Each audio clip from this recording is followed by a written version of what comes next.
Vamos a arrancar con la unidad 1. Son 29 unidades. Las unidades son relativamente cortas, entonces seguramente vamos a hacer entre 2 a 3 unidades hoy, mañana y el viernes, ¿verdad? Y el sábado y el domingo vamos a hacer seguramente 10 unidades por día aproximadamente, ¿verdad? Porque realmente es bastante ágil, ¿verdad? Bueno, sin dilatar más, vamos a ver, primero que nada, creo que esto ya es bastante sabido por todas las asignaturas que desarrollamos, ¿verdad? Cómo fue evolucionando el concepto de derecho, que es el que hoy conocemos, que nace con los romanos como jus o el ius, ¿verdad? Y después esto se transforma en el concepto evoluciona, ¿verdad? Y se transforma en directum, que es lo que hoy nosotros, o es el antecedente moderno del término que hoy utilizamos como derecho, ¿verdad? Y acá lo que sí tenemos que, o por lo menos yo le sugiero tener en cuenta respecto al concepto, es el de Moreno Ruffinelli, que está marcado en rojo, que es este, y dice que es el conjunto de normas jurídicas que hacen que el hombre pueda vivir en justicia. Esto en cuanto al examen, ¿verdad? Si la profesora pregunta cuál es el concepto de derecho según Moreno Ruffinelli, es este: conjunto de normas jurídicas que hacen que el hombre pueda vivir en justicia. Es el concepto que maneja él, ¿verdad? Después están los conceptos de Kelsen, de Borda, ¿verdad? El Ulpiano, que sabemos todos ya que, ¿verdad? El arte de lo bueno, de lo justo, dar a cada quien lo suyo. Esos son conceptos que reiterativamente nosotros vamos desarrollando, ¿verdad? Pero sí, el de Moreno Ruffinelli creo que es importante que sepamos. Entonces eso pueden anotar para tenerlo presente a la hora de que eventualmente la docente ponga como una pregunta de selección múltiple, ¿verdad? Y saliendo un poco ya del concepto de derecho, lo que sí tenemos que distinguir bien es el derecho y la moral, ¿verdad? Y el gráfico justamente que usa la profesora es bastante interesante porque la moral es mucho más abarcativa que el derecho, ¿verdad? El derecho es algo que está mucho más delimitado que la moral, porque la moral, a diferencia del derecho, comprende factores internos de la persona, ¿verdad? El derecho, en cambio, es todo lo contrario. El derecho va a regular todo lo externo que nosotros vayamos a realizar, toda manifestación externa en relación de sociedad. Y siempre el derecho tiene una característica que la moral no. El derecho es coercitivo, es heterónomo, es obligatorio, o sea, es coercible, se impone el derecho, ¿verdad? Una norma no puede ser discutida, la norma se cumple. En cambio, cuando hablamos de moral, del concepto de moral, más bien entra a tallar en lo que respecta a la internalidad de la persona, ¿verdad? Cuáles son sus, o más bien lo que atañe a la conciencia, ¿verdad? Díselo, a la conciencia, a la intimidad del sujeto, ¿verdad? Son convicciones que nosotros manejamos, ¿verdad? Pero no hay ningún tipo de coercibilidad, no hay ningún tipo de castigo real más que una cuestión meramente interna, ¿verdad? Que podemos llamarle como culpa, ¿verdad? Pero no trasciende a ningún tipo de castigo, ¿verdad? Como si lo hace el derecho. Esa es la diferencia, la principal diferencia entre el derecho y la moral, ¿verdad? Para poder distinguirlas. El derecho, como sabemos, es impuesto por el Estado. Eso también es muy importante saberlo, ¿verdad? Las normas son la voluntad escrita del Estado, ¿verdad? Es el acto de liberalidad que el Estado manifiesta, y es esa carta o es ese marco que va a regular la relación que yo tengo con otros individuos o la relación que tengo también con las cosas que están a mi alrededor, ¿verdad? Llámese cosas muebles, inmuebles, etcétera. Eso en cuanto a la distinción entre derecho y moral. Después tenemos acepciones del derecho. Acepciones son distintos significados de acuerdo al contexto en el cual vayamos a utilizar el concepto de derecho. Y primero que nada, acá hay que hacer una distinción bien clara, ¿verdad? Cuando hablamos de derecho objetivo y subjetivo, estamos hablando de una forma de clasificarle al derecho. Y cuando hablamos de derecho positivo y natural, estamos refiriéndonos a otra forma de clasificarle al derecho. O sea, no tiene nada que ver el derecho objetivo con el derecho natural, ni el derecho subjetivo con el derecho positivo. No hay relación. La relación está entre el derecho objetivo y el derecho subjetivo, ¿verdad? Cuando hablamos del derecho objetivo, hablamos siempre de la norma Yendi, ¿verdad? Que es lo que, perdón por la redundancia, pero que es lo que objetivamente está expresado. O sea, la Constitución Nacional, el Código Civil, el Código Penal son formas de derecho objetivo, son formas tangibles o son formas contrastables del derecho, ¿verdad? Ese es el derecho objetivo, conjunto de normas a las que debe ajustar el hombre su conducta, del que deriva la posibilidad que tiene de realizar actos jurídicos. O sea, la avenida que traza la norma es llamada o es referida como derecho objetivo, norma Allende. Y el derecho subjetivo es justamente la facultad que nosotros tenemos para invocar o para ejercer ese derecho que nos es dado, ¿verdad? Ese es el derecho subjetivo. Uno, cuando nace, es sujeto de derecho. Cuando uno cumple los 18 años, puede ejercer el derecho, por ejemplo, de celebrar contratos, el derecho a votar, el derecho a contraer nupcias, entre otras cosas, ¿verdad?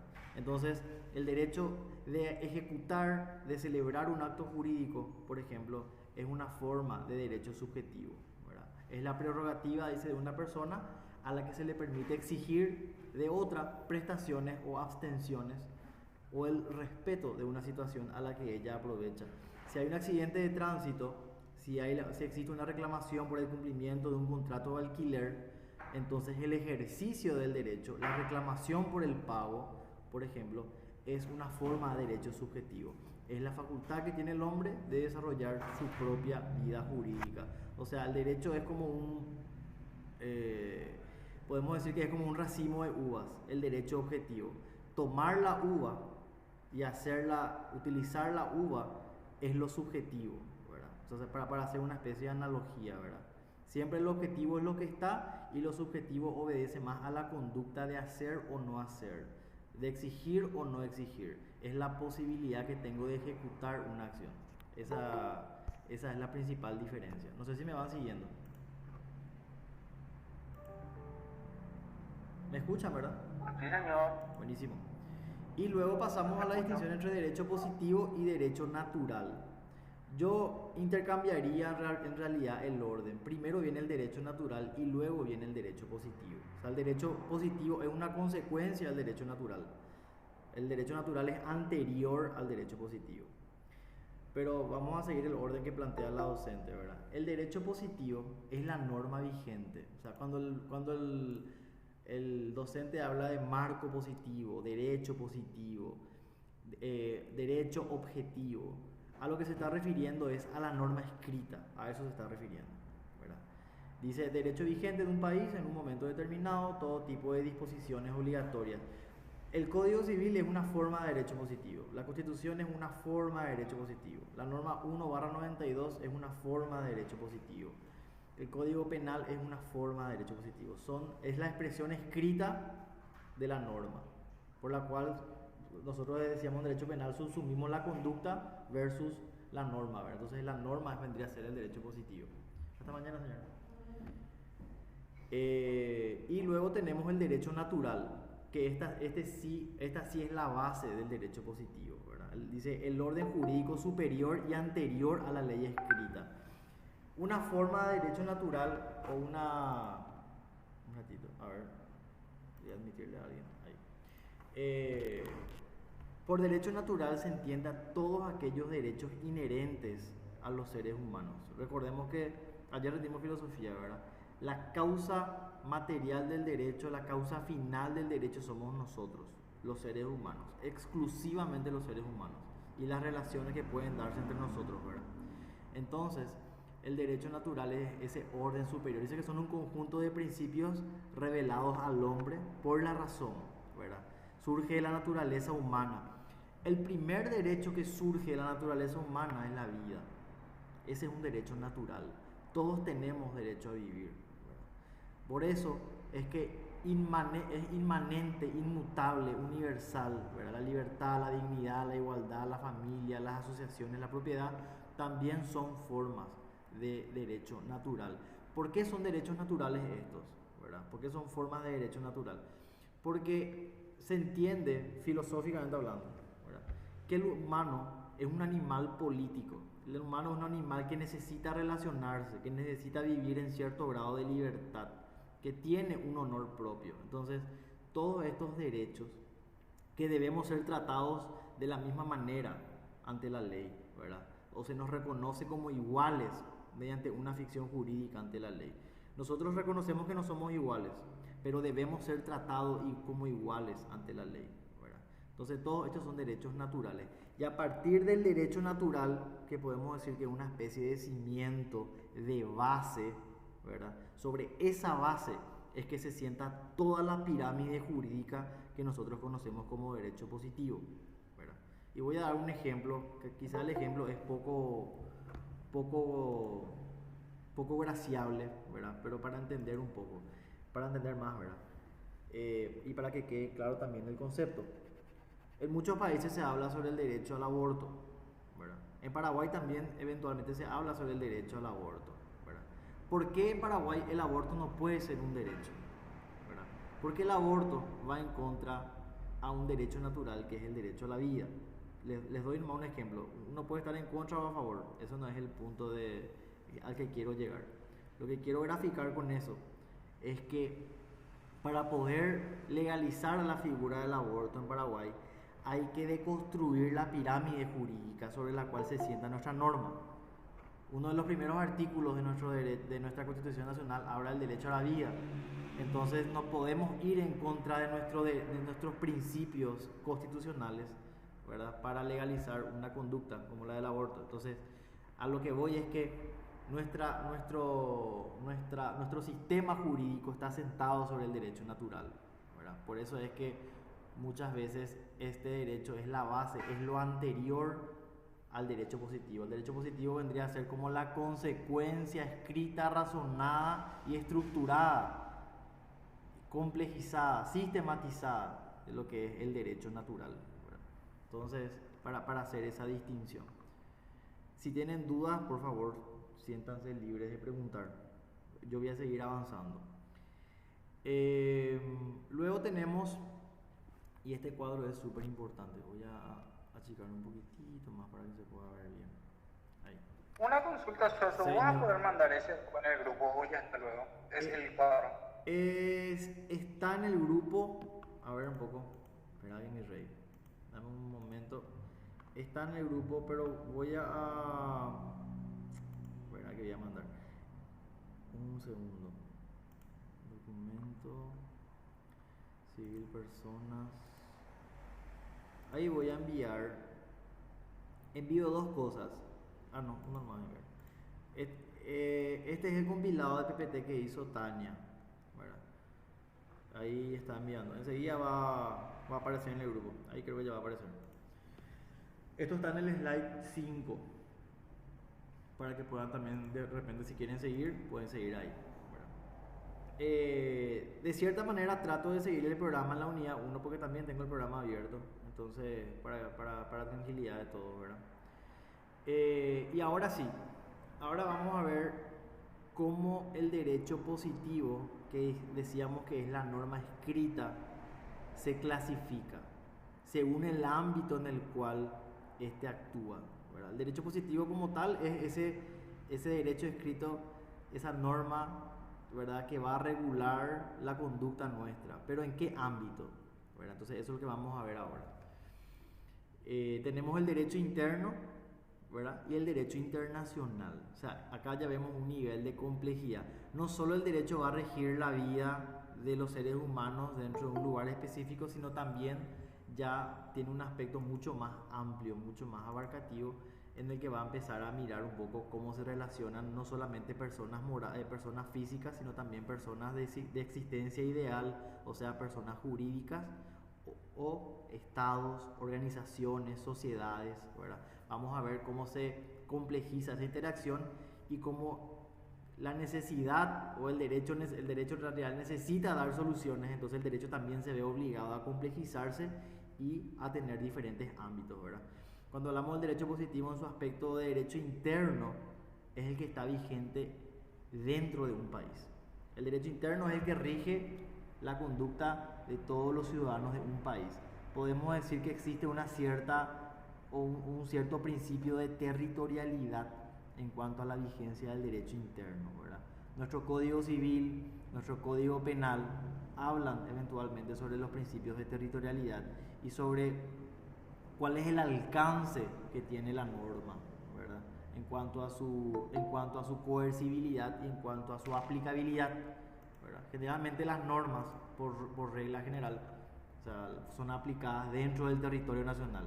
¿Existen excepciones? Sí, existen excepciones en las cuales nuestra norma es aplicable eventualmente a eventos que van a suceder fuera del territorio, pero la regla es que el derecho interno son esas normas que rigen las relaciones dentro de un determinado o dentro de una determinada zona geográfica, ¿verdad? Y otra vez, como subdivisión, como subdivisión tenemos que el derecho interno puede ser público y privado, ¿verdad? El derecho interno público es en el cual el Estado interviene. Y acá cuando hablamos del Estado, tenemos que hablar que el Estado posee una doble personalidad, ¿verdad? El Estado actúa hoy y también anteriormente en todos los ámbitos de la vida de la sociedad, ¿verdad? Y como consecuencia de eso el Estado tiene una doble personalidad. El Estado puede actuar como un ente o como imperio, vamos a decir, ¿verdad? Como un ente regulador, y también puede actuar como una persona jurídica. Cuando hablamos nosotros del derecho interno público, es que hablamos del Estado basado en su imperium. ¿Se acuerdan de Roma? Cuando hablábamos del imperium, hablábamos de esa potestad que tenía el Estado de imponer su persona, ¿verdad? De castigar y de ejercer el derecho a partir de las leyes que emanan del propio Estado, ¿verdad? Y formas o ejemplos de derecho interno público son la Constitución Nacional, el derecho administrativo y el derecho penal. Entonces, la expresión del poder del Estado, la expresión del mandato, de la potestad, del imperio que tiene el Estado se da a través de estas normas, de la Constitución, del derecho administrativo o del derecho penal.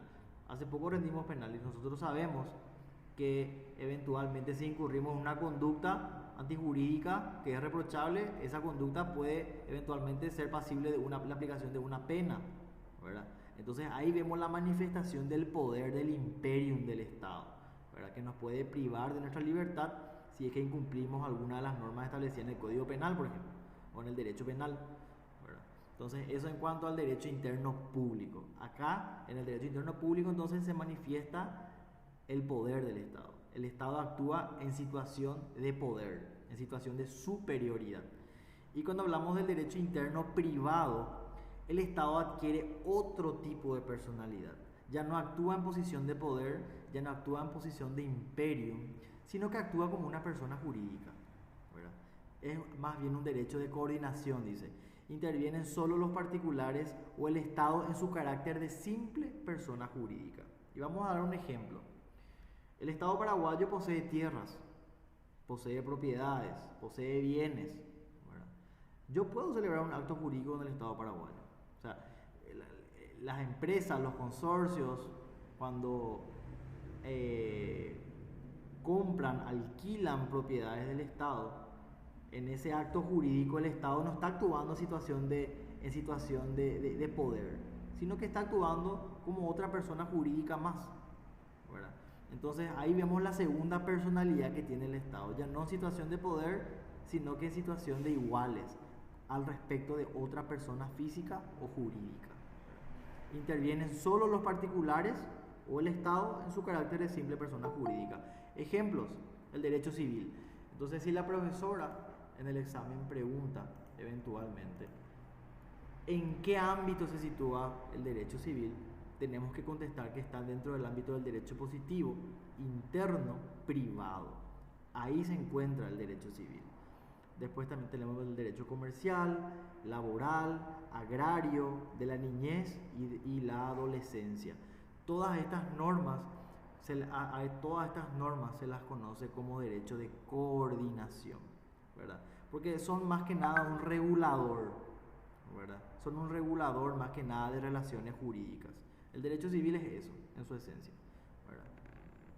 Y luego tenemos, sí, ya en un ámbito externo a lo que es la territorialidad, o sea, vemos ya como no solamente existen personas interactuando dentro de una zona geográfica específica, también las personas pueden interactuar desde distintas zonas geográficas, tanto personas físicas como jurídicas. Los estados pueden interactuar.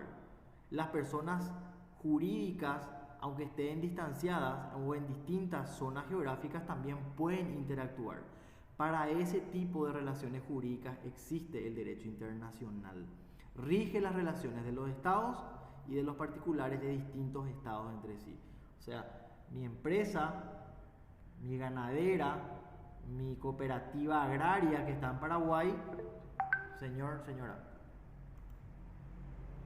Un ejemplo podría ser de un caso muy reciente, creo que pasó hoy y va a ser pasando esta semana, donde se utiliza tanto el derecho positivo interno, público, podría ser el caso de la operación Pavo Real, de la decomisación de todo lo que viene en las estancias y todo lo demás de los narcotraficantes. Sí. Ahí, por ejemplo, el derecho penal, el derecho positivo interno público utiliza su imperio prácticamente propio de las cosas que fueron adquiridas de manera ilícita, pero donde el derecho positivo internacional privado chocarían sería cuando justamente estos criminales son de procedencia brasilera, por más que hayan cometido un crimen en ambos lados, se estaría utilizando el derecho internacional privado para ver dónde asuman la pena o el castigo. Podría ser el caso, ¿verdad? Si existe algo que se llaman acuerdos de extradición que celebran los países.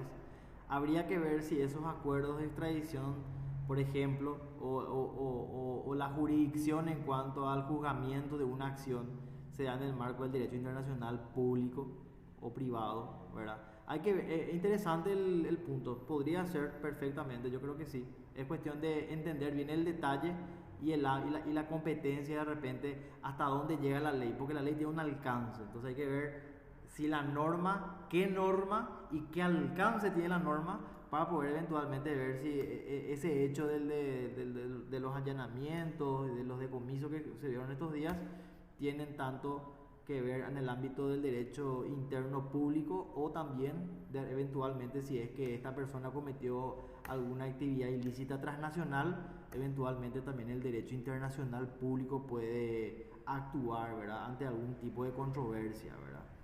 Podría pasar, claro que sí. Y siguiendo con eso también, porque tiene mucha relación, los estados, Paraguay, Argentina, Paraguay con Argentina, Paraguay con Estados Unidos, Paraguay con Taiwán, tienen relaciones jurídicas. Entonces para eso existe el derecho internacional, ¿verdad? Rige relaciones de los estados y de los particulares de los distintos estados entre sí. No solamente de estados, sino también particulares que estén en distintas regiones, ¿verdad? Y primero tenemos al derecho internacional público, dice. Rige relaciones de los estados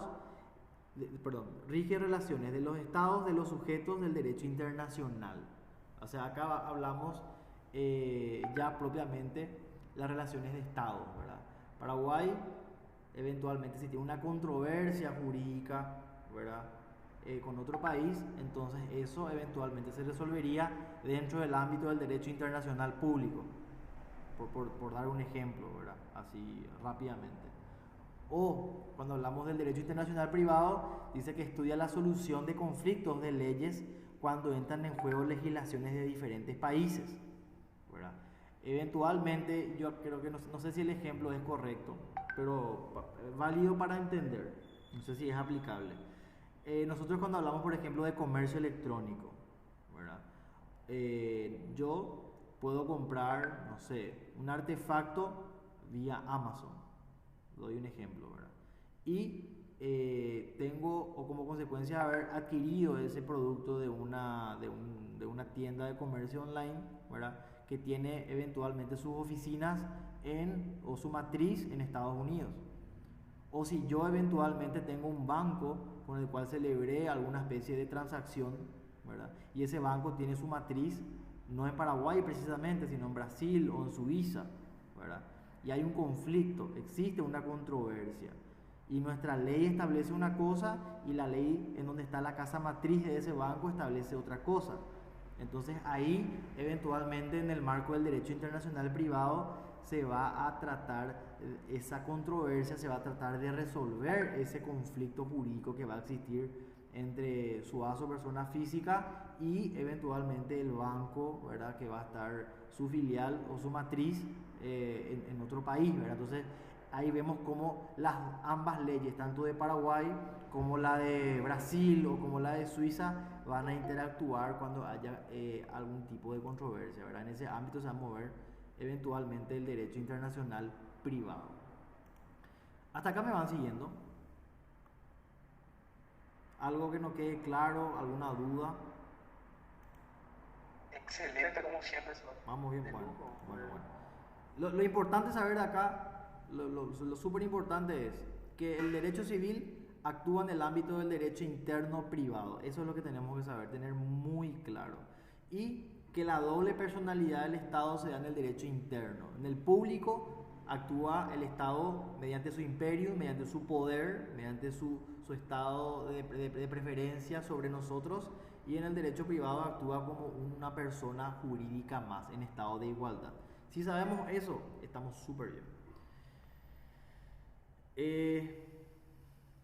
Después vamos a ver algunos antecedentes.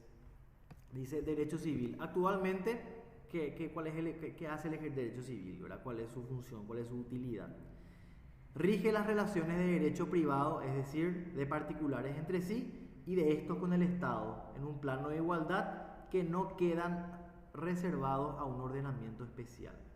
Ese es el ámbito en el cual actúa el derecho civil. Cuando yo celebro un contrato de alquiler con Freddy, yo le alquilo una pieza a Freddy, o alquilo del Estado paraguayo un predio que le corresponde a IPS para poner en el predio tal cosa o ejercer una actividad X en ese predio. Entonces celebro un contrato, ¿verdad? Y es el derecho civil el que va a coordinar esa relación que voy a tener con el otro sujeto, ¿verdad? En ese ámbito actúa el derecho civil. ¿Y de qué trata? De personas físicas, o sea, de personas en realidad, que pueden ser físicas y jurídicas. Importante hacer la aclaración. Todos somos personas jurídicas. Todos somos personas jurídicas.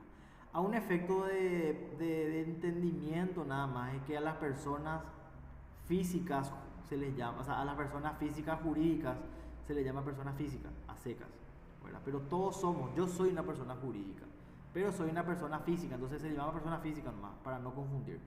Y ya cuando hablamos de una sociedad, cuando hablamos de un Estado, cuando hablamos de una ONG, ¿verdad? De una asociación, sí ya estamos hablando de una persona jurídica, porque no tiene una entidad física como tal, es una ficción, entonces se le llama persona jurídica. Eso da un efecto de tener más clara la película en ese aspecto, ¿verdad? Después hablamos también que el derecho civil actúa en el ámbito del derecho de familia, las relaciones provenientes del matrimonio. O sea, el primer ámbito donde trabaja el derecho civil es respecto a las personas, ya seamos físicas o jurídicas. Luego actúa en el derecho de familia, también actúan derechos patrimoniales, o sea, derechos reales, contratos, obligaciones, derechos intelectuales. Cuando hablamos de derechos reales, ¿de qué estamos hablando? Del ejercicio de la propiedad, de la relación jurídica que yo tengo con mi auto. Esos son los derechos reales. Los contratos, decíamos también nosotros en derecho romano que es una fuente de obligación, ¿verdad? ¿Cómo regulo yo la relación jurídica que tengo eventualmente? A través de un contrato. Entonces, la forma mediante la cual yo celebro un contrato, el alcance jurídico de un contrato, todo eso está establecido dentro del derecho civil, o abarca realmente el derecho civil. También las obligaciones y asimismo los derechos intelectuales, ¿verdad? Y por último los derechos sucesorios, o sea, el testamento, ¿verdad? Y el ab intestato. Ab intestato es cuando no existe un testamento, ¿verdad? Entonces, también la sucesión testamentaria y no testamentaria o ab intestato también es regulada dentro de ese universo al que conocemos como derecho civil. En ese ámbito trabaja o opera el derecho civil. ¿Cómo se clasifica? Vamos a seguir avanzando. Dice, reunión orgánica y sistemática de disposiciones que refieren a una misma materia de derecho. Y acá vemos cuáles son algunos antecedentes de nuestro código civil paraguayo, ¿verdad? Cómo utiliza o cómo se inspira, por así decirlo, ¿verdad? Nuestro derecho civil en diversas escuelas, ¿verdad? Primero, vemos que nuestro código civil toma la escuela moderna, ¿verdad? En su parte general y parte especial. El Código Civil tiene también divisiones, así como el Código Penal, que acabamos de rendir. También tiene una parte general, una parte especial. Asimismo, también el derecho civil está sistematizado de una manera bastante similar, ¿verdad? Y estas partes, la general y la especial, toman su cimiento del Código Alemán, del brasilero y los proyectos argentinos, ¿verdad? Cabe resaltar que nuestro Código Civil es una copia del código de Vélez, ¿verdad? Que a su vez es una copia de otro código, ¿verdad? O sea, esto es más que una inspiración, una base que se va ayornando o adaptando a nuestra sociedad, ¿verdad? Pero en esencia es la copia de un código anterior, ¿verdad? Entonces el código alemán, el código brasilero y los proyectos argentinos son congruentes con la escuela moderna y están expresados también en nuestra parte general y especial. O sea, si nosotros tomamos el código alemán y vemos en su parte especial o los artículos referentes al código alemán, vamos a ver mucha similitud con nuestro código civil, porque nuestro código civil se inspira en el código alemán, brasileño y los proyectos argentinos. También toma, en cuanto a la codificación por ramas, cuando hablamos nosotros de derechos patrimoniales, sucesorios, familia, personas, ¿verdad? En cuanto a las ramas, toma su inspiración de la escuela tradicional, ¿verdad? Del código francés, del código italiano, ¿verdad? También toma esa estructura. O sea, nuestro código civil, porque quiero creer, ¿verdad?, que toma casos de éxito en cuanto a la aplicación de la norma y lo trae y lo aplica en el Paraguay, ¿verdad? Eso más o menos es nuestro código civil hoy. ¿Y cuáles son antecedentes de nuestro código civil? Importante saber esto, ¿verdad? ¿Qué existía antes del código civil? Y antes existía el derecho guaranítico, por ejemplo, ¿verdad?, que era un sistema de normas también que regulaba la vida de nuestros antepasados, ¿verdad? Luego vino la conquista, ¿verdad?, y ya vamos a ser regulados por la legislación española, ¿verdad?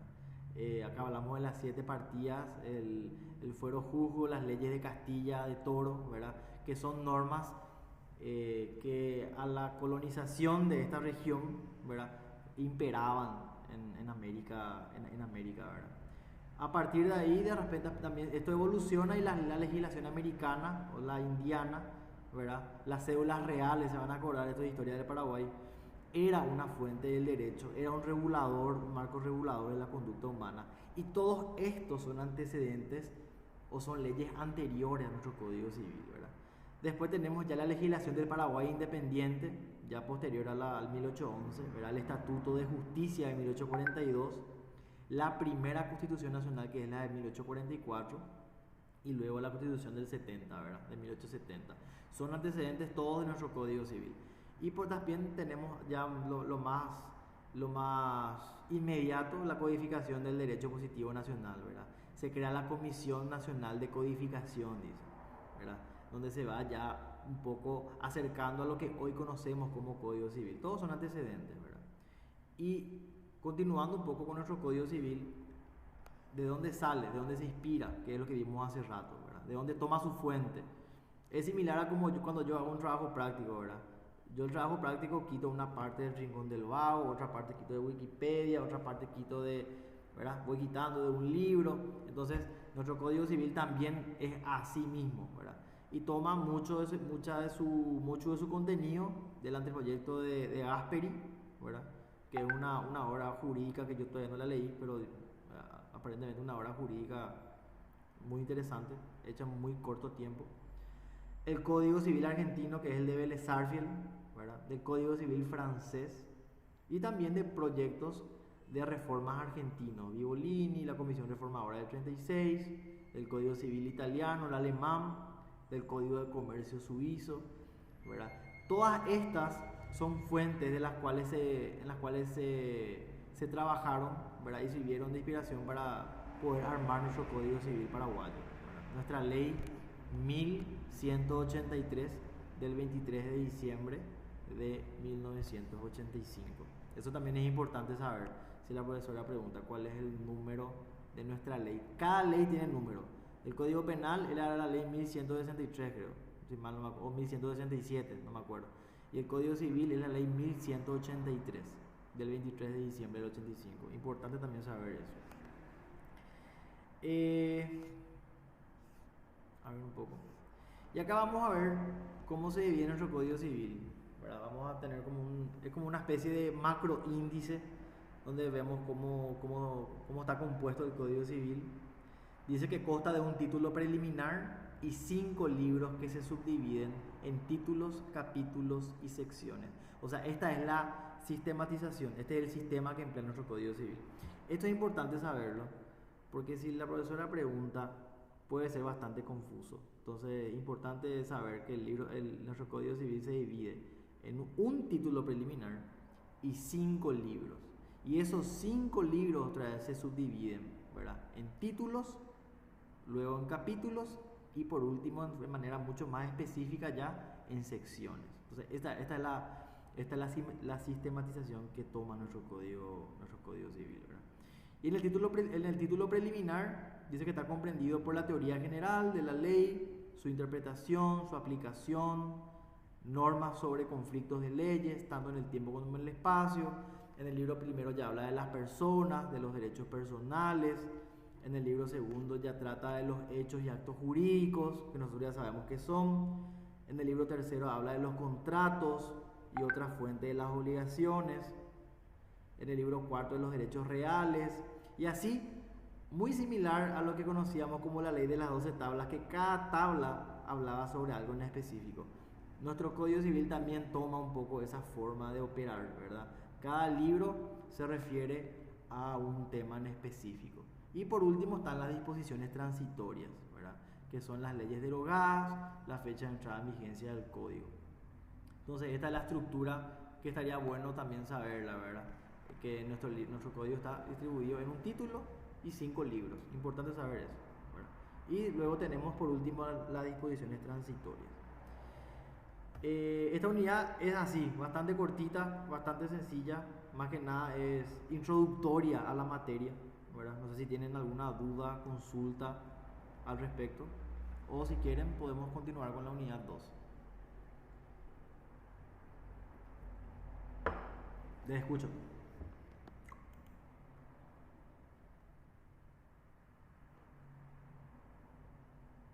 Mati, Tania, Sofi. Avanzamos más 2. ¿Avanzamos más? Bueno. Sí, avanzamos bien. Ok. Ahora sí, entrando un poco más en materia, vamos a hablar ya de las fuentes del derecho, ¿verdad? Pero no de Roma, sino que ya de nuestra legislación actual, ¿verdad? Y acá vamos a hablar de las fuentes materiales y de las fuentes formales. Y acá me voy a quedar un ratito y voy a irme a mi resumen, porque acá quiero mencionarles algo que me parece súper importante. Bueno, cuando hablamos de fuentes del derecho, son dos. La fuente material, ¿verdad? Y acá tenemos que hacernos la pregunta: ¿el derecho qué es? Por naturaleza, por excelencia, es un regulador de nuestra conducta. Entonces, la regulación es posterior a la conducta. Primero viene la conducta y luego viene la regulación. Entonces, cuando hablamos nosotros de una fuente material, dice que son los orígenes donde proviene la norma o las distintas necesidades de un pueblo en un momento determinado que hacen surgir un precepto obligatorio. O sea, en algún momento, voy a usar un ejemplo muy burdo quizás, en algún momento matar se volvió un problema. En algún momento de la historia de la humanidad, matar la Turapillá se volvió un problema. Entonces a alguien se le ocurrió, vamos a prohibir matar. En algún momento robar con violencia se convirtió en un problema que desordenó a esa sociedad arcaica. Entonces a alguien se le ocurrió, vamos a prohibir robar. Entonces, primero existe la fuente material. Primero se da la conducta, o en este caso la inconducta, ¿verdad? Que es matar, robar, violar, asesinar, secuestrar, ¿verdad? Y esa conducta que produce un desorden en esa sociedad, produce el caos. Entonces, como fuente material está la conducta que posteriormente va a ser corregida o regulada con la norma. Entonces, primero, como fuente del derecho tenemos a la fuente material. Y luego tenemos a la fuente formal. La fuente formal como tal dice que es la forma como se manifiesta el derecho positivo o de donde surgen las obligaciones, dice, o las prerrogativas para las personas. Responde a la interrogante, ¿de dónde proviene mi derecho? ¿En dónde se encuentra formulado? O sea, la fuente formal del derecho es la ley como tal. O sea, acá la pregunta es, y es un poco a la inversa, ¿verdad? A la fuente material. Cuando hablamos de fuente material decíamos, la conducta provoca que se den regulaciones en el ámbito de la sociedad.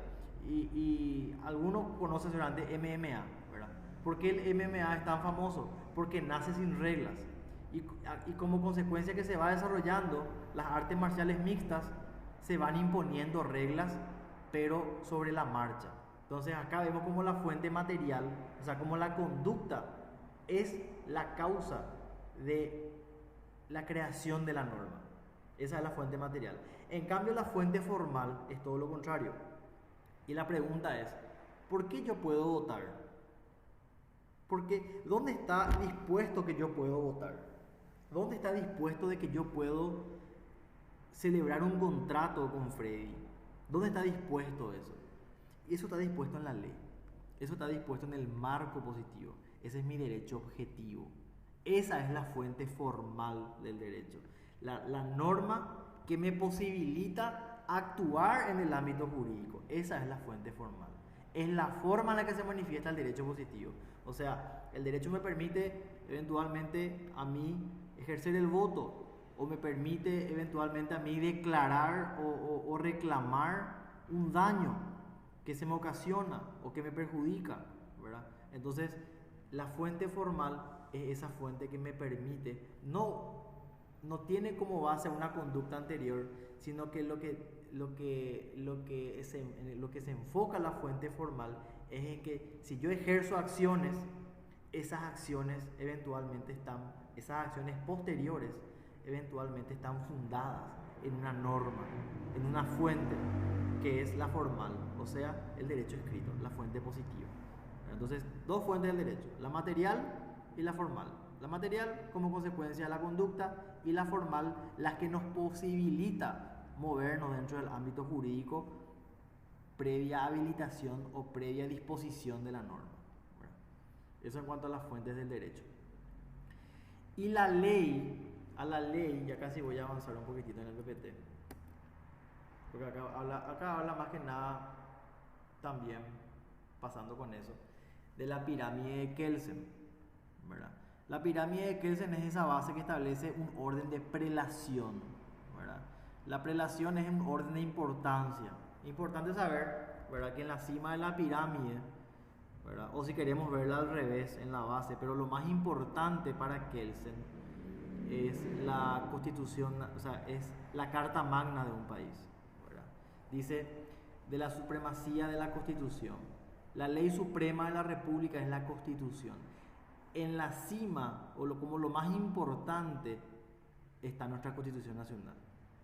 Ese es el sistema principal. Toda ley inferior, toda ley en situación de prelación menos importante, tiene que estar en concordancia con la Constitución Nacional. Nada puede estar en contra de lo que establece la Constitución Nacional, según Kelsen. O sea, dicho de otro modo, una ley, una ordenanza, una sentencia no puede estar en contra de la fuente formal del derecho o de la principal fuente formal del derecho del Paraguay. Una sentencia no puede estar en contra de la Constitución Nacional. Un contrato de alquiler tampoco. Un estatuto de una sociedad tampoco. porque si no, esa disposición, esa norma, ese fallo, esa ley puede ser atacada de inconstitucional o de anticonstitucional, ¿verdad? Y les doy un caso bien concreto porque es un caso mío, ¿verdad? Yo aportaba una caja, ¿verdad?, la cual no me permite hacer uso de mis ahorros. Y esta es una situación que se da en el ámbito bancario, ¿verdad? Entonces, ¿qué hacemos las personas que no podemos usufructuar nuestros aportes a esa caja? Planteamos una acción de inconstitucionalidad contra esa entidad. ¿Por qué? Porque su estatuto establece algo que contraviene a la Constitución Nacional. Y justamente basado en Kelsen, en que la ley más importante de una república, de un estado, es la Constitución, es esa la ley que va a primar y que va a estar por encima del estatuto o de la ley de esa organización, ¿verdad?, de esa caja de jubilaciones.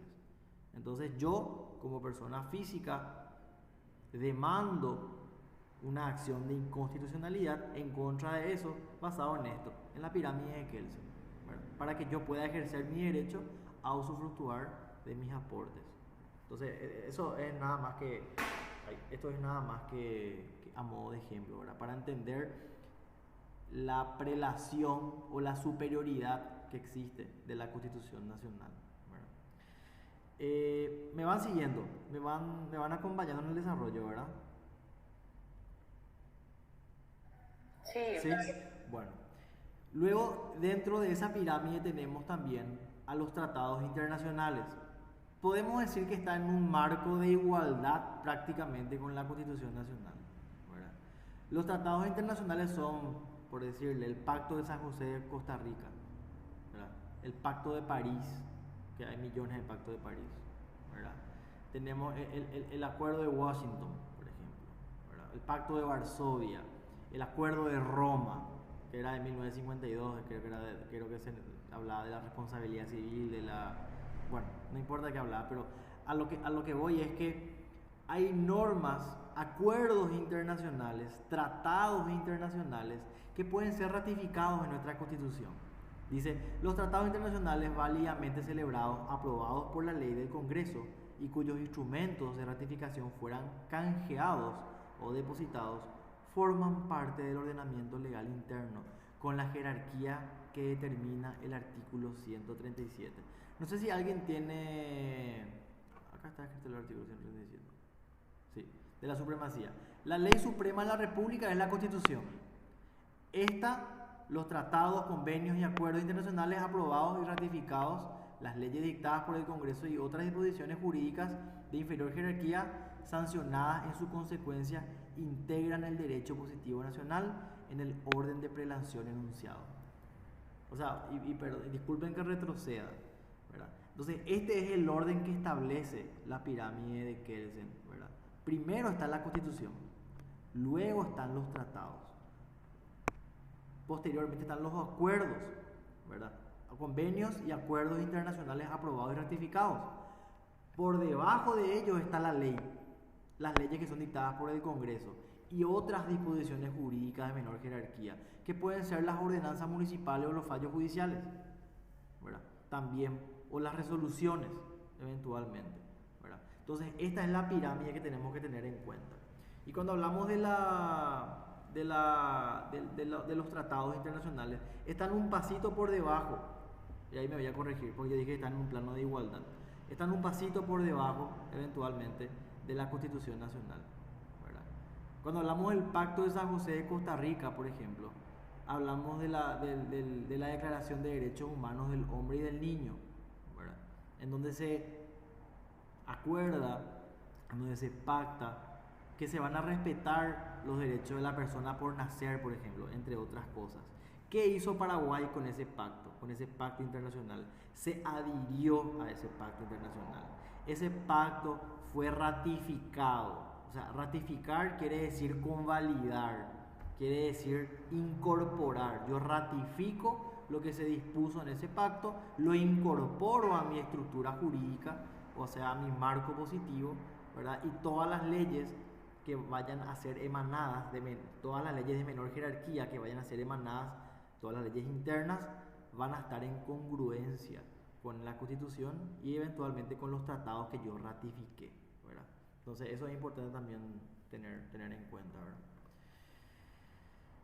Y acá tenemos el procedimiento, habla del procedimiento, dice artículo 224 de las atribuciones exclusivas de la Cámara de Senadores. Es importante mencionar, antes de entrar en materia, que nuestro sistema político es el que estableció Montesquieu, ¿verdad? La división del poder, ese mutuo control, ese equilibrio de poder que está establecido por el poder judicial, el poder ejecutivo y el poder legislativo, ¿verdad? Siempre el poder encargado de elaborar la norma es el poder legislativo, ¿verdad? El poder encargado de hacer cumplir esa norma, ¿verdad? O de aplicar realmente la norma del poder judicial, y el poder que se encarga de la administración del Estado es el poder ejecutivo, ¿verdad? Eso para modo de entender, ¿verdad? Y nuestro poder legislativo otra vez se clasifica o se divide, mejor dicho, en cámaras, ¿verdad? Tenemos la Cámara Alta, que es la Cámara de Senadores, y la Cámara Baja, que es la Cámara de Diputados. Cuando hablamos de la atribución de ratificar esas normas, esos convenios, esos acuerdos internacionales, esas son atribuciones exclusivas de la Cámara de Senadores. Dice, iniciar la consideración de los proyectos de ley relativos a la aprobación de tratados y de acuerdos internacionales. Solamente la Cámara de Senadores puede hacer esto, o sea, la Cámara Alta. Y esto está dispuesto en el artículo 224, no sé si es de la Constitución Nacional, seguramente sí. Luego dice, artículo 202, creo que seguimos con el 202, no, este es el 224. Seguimos con el artículo 202, ¿verdad? Que habla de los deberes y las atribuciones. ¿Por qué estoy leyendo los artículos? Porque bien la docente puede ponernos en el examen que dispone el artículo 202 de la Constitución Nacional, ¿verdad? Entonces es importante tener por lo menos una idea de qué nos quiere decir, ¿verdad? Solamente por eso lo estoy desarrollando. Este artículo habla de los deberes y atribuciones. Dice, son deberes y atribuciones del Congreso. El Congreso, siempre entiéndase por Congreso al poder legislativo, ¿verdad? El Congreso es ese conjunto ya de las dos cámaras, ¿verdad? Aprobar o rechazar los tratados y demás acuerdos internacionales suscritos por el Poder Ejecutivo. O sea, el Ejecutivo lo suscribe y el Ejecutivo lo suscribe y el Legislativo es el que rechaza o aprueba eventualmente este tratado, su ratificación o su incorporación, ¿verdad? a nuestra legislación, porque es el poder el cual es el encargado de emanar la norma, de crear derecho, ¿verdad? El poder legislativo. ¿El Ejecutivo es el que veta o promulga? Sí, el Ejecutivo tiene dentro de ese circuito de la elaboración de una norma puede vetar o puede promulgar una norma. Vetar quiere decir, en términos simples, trancar, ¿verdad? Rechazar, y promulgar es ratificar, acompañar, secundar, ¿verdad? Una norma nace, se van a acordar en lógica jurídica que habíamos dado el circuito ¿verdad? Que cómo nacía una norma, ¿verdad? Y puede ser una iniciativa, un proyecto de ley, ¿verdad?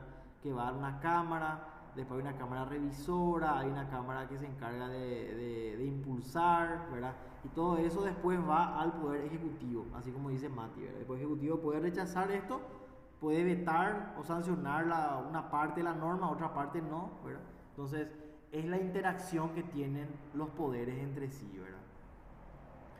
En cuanto a esto, entonces establece el artículo 202, ¿verdad? ¿Cuáles son las atribuciones del Congreso? Puede rechazar o aprobar los tratados, ¿verdad? Y los demás acuerdos que fueron suscritos por el Poder Ejecutivo. Después habla de un procedimiento de denuncia, dice de la denuncia de los tratados. Esto habla en el artículo 142.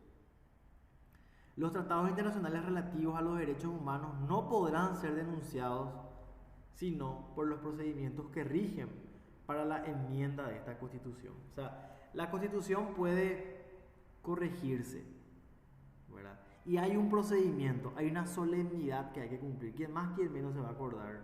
En el 2017, 2018 más o menos, el expresidente, ¿verdad? HC, quiso realizar un cambio a la Constitución, ¿verdad? Y hay formas, hay formalidades por las cuales se puede eventualmente modificar, suprimir o agregar algo a la Constitución. Y una es la enmienda y otra es ¿cómo se llama? La reforma, ¿verdad?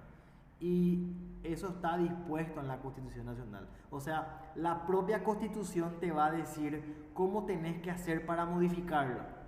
Ella te da la fórmula jurídica para hacerlo. Y esto también en cuanto a la denuncia de los tratados, ¿verdad? Si una persona física o jurídica quiere denunciar un tratado, hay un procedimiento que está establecido en la Constitución para eso. Y eso está en el artículo 142. Y acá justamente habla de la enmienda, ¿verdad? Que es corregir. Dice, y leo rápidamente porque acá no hay mucho que analizar. Transcurridos 3 años de promulgada esta Constitución, sabemos ya que nuestra Constitución fue promulgada creo que en el año 92, ¿verdad? Podrán realizarse enmiendas a iniciativa de la cuarta parte de los legisladores, ¿verdad? De cualquiera de las cámaras del Congreso. O sea, si la Cámara de Diputados tiene 80 miembros, 80 legisladores, entonces la cuarta parte por lo menos tiene que acompañar esta iniciativa, ¿verdad? Después dice, el texto íntegro de la enmienda deberá ser aprobado por la mayoría absoluta. Eso vamos a ver más adelante, ¿verdad? Existe la mayoría simple, la mayoría absoluta, ¿verdad? En cuanto a la sanción o la aprobación de ciertas disposiciones en cuanto a cosas que se van tratando ahí en el Congreso, ¿verdad? El texto íntegro de la enmienda deberá ser aprobado por mayoría absoluta en la Cámara de Origen, porque la Cámara de Origen es donde nace esta iniciativa. Luego hay otra Cámara que es la que va a revisar esto, que es la Cámara Revisora, ¿verdad? Y dice aprobado, el mismo se requerirá igual tratamiento en la Cámara Revisora.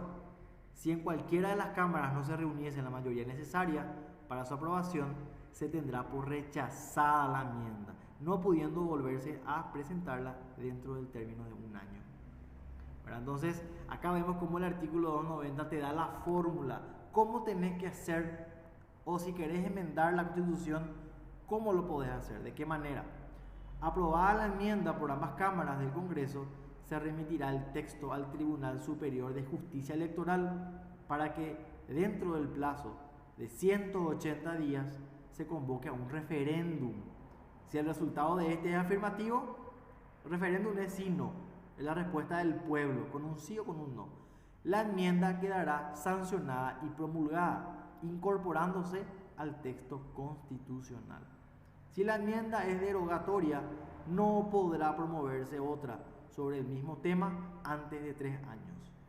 No se utilizará el procedimiento indicado de la enmienda, sino el de la reforma para aquellas disposiciones que afecten el modo de elección, la composición y la duración de los mandatos o las atribuciones de cualquiera de los poderes del Estado o las disposiciones de los capítulos 1, 2, 3, 4 del título 2 y de la parte 1. O sea, eventualmente la gente que quiso hacer o que quiso proponer la reelección mediante la enmienda no leyó este último párrafo, ¿verdad? O si leyó, no le hizo mucho caso. Entonces, acá ya está establecido que no se puede hacer, no se puede prorrogar un mandato mediante la enmienda. Tiene que hacerse mediante una reforma, ¿verdad? No es la fórmula, la enmienda. Entonces, importante saber eso como dato anecdótico, ¿verdad? Después habla del referéndum, ¿verdad? Que dice que es decidido por la ley, podrá o no ser vinculante. O sea, vinculante quiere decir que podrá o no tomarse el resultado de ese referéndum, ¿verdad? Esta institución será reglamentada por la ley.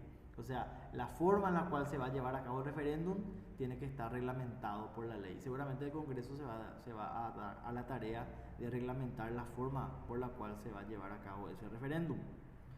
Después habla del Código Electoral, artículo 264, dice la ley de convocatoria a referéndum se deberá difundir a través de los diarios de mayor circulación del país, publicándose 3 veces dentro de los 10 días de su promulgación. O sea, hay toda una liturgia, toda una serie de acciones que tienen que llevarse a cabo para que pueda producirse una enmienda constitucional, ¿verdad?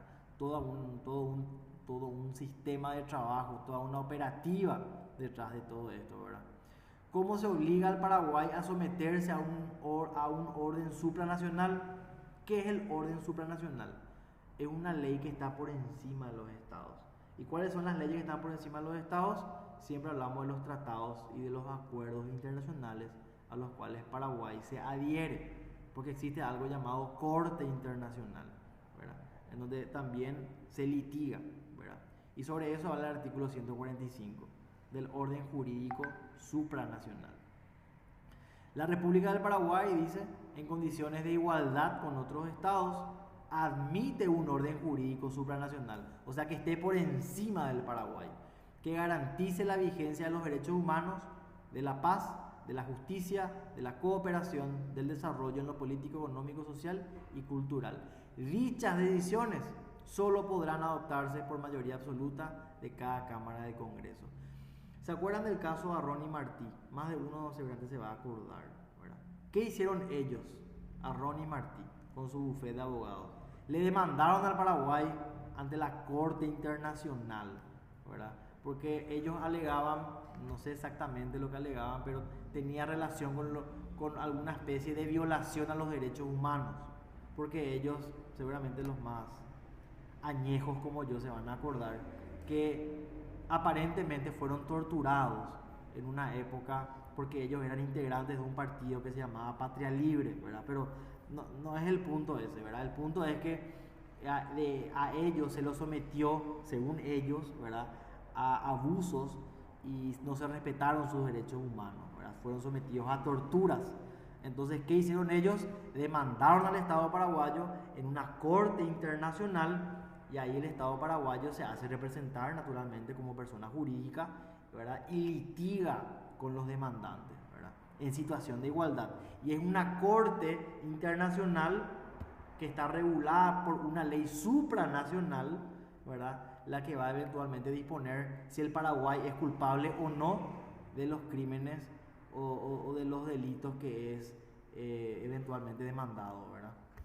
Eso para entender un poco cómo opera esto del sistema del orden jurídico supranacional. Y después ya hablamos de las garantías constitucionales, ¿verdad? Todo esto en relación a nuestro Código Civil. Dice, para hacer efectivos los derechos consagrados en esta Constitución, se establecen las garantías contenidas en este capítulo, las cuales serán reglamentadas por esta ley. La Constitución te da garantías, ¿verdad? Y acá hablamos de la primera garantía, que es la inconstitucionalidad, que es justamente la garantía a la que yo personalmente me atañe, por así decirlo, ¿verdad? Porque es una garantía que yo utilicé en mi favor, ¿verdad?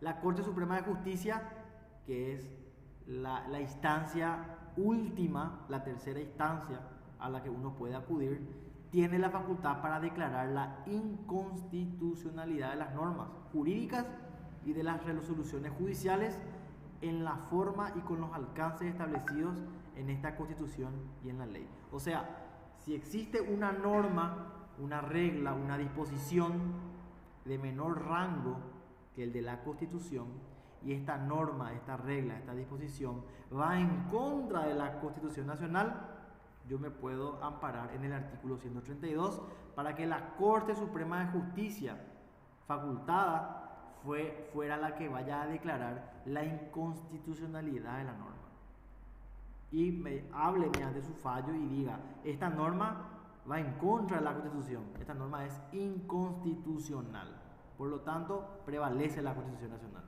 ¿verdad? Pero solamente la Corte tiene esa facultad, esa atribución. Después habla de la integración y de los requisitos para que pueda darse esta acción, de esta garantía, ¿verdad?, que es el de la inconstitucionalidad. Dice, la Corte Suprema de Justicia estará integrada por 9 miembros. Se organizarán en salas. Una de las salas será la constitucional, elegirá de su seno cada año a su presidente. Sus miembros llevarán el título de ministro. Estamos hablando de la conformación más que nada de esta corte, ¿verdad? Son entonces, o está integrada entonces por 9 miembros que están divididos en 3 salas, ¿verdad? Y acá hablamos de qué funciones, qué deberes y qué atribuciones tienen estos señores miembros, estos señores ministros, ¿verdad? Son deberes y atribuciones de la Corte Suprema de Justicia: conocer y resolver sobre la inconstitucionalidad, que es esa norma que va en contra de la Constitución, ¿verdad? Después también dice de los deberes y de las atribuciones de la Sala, y acá establece todos sus deberes y atribuciones. Conocer y resolver sobre la inconstitucionalidad de las leyes, decidir sobre la inconstitucionalidad de las sentencias definitivas. Este procedimiento podrá iniciarse por acción ante la Sala Constitucional de la Corte Suprema de Justicia y por vía de la excepción en cualquier instancia, en cuyo caso se elevarán los antecedentes a la Corte. O sea, nos da la fórmula, el camino para que podamos llegar nosotros a esta instancia judicial y eventualmente reclamar una norma, una acción que vaya a ir en contra de la Carta Magna, de la ley más importante, que es la Constitución. Y acá sí ya vamos a hablar un poco, saliendo un poco de la especificidad en la que entramos ahora.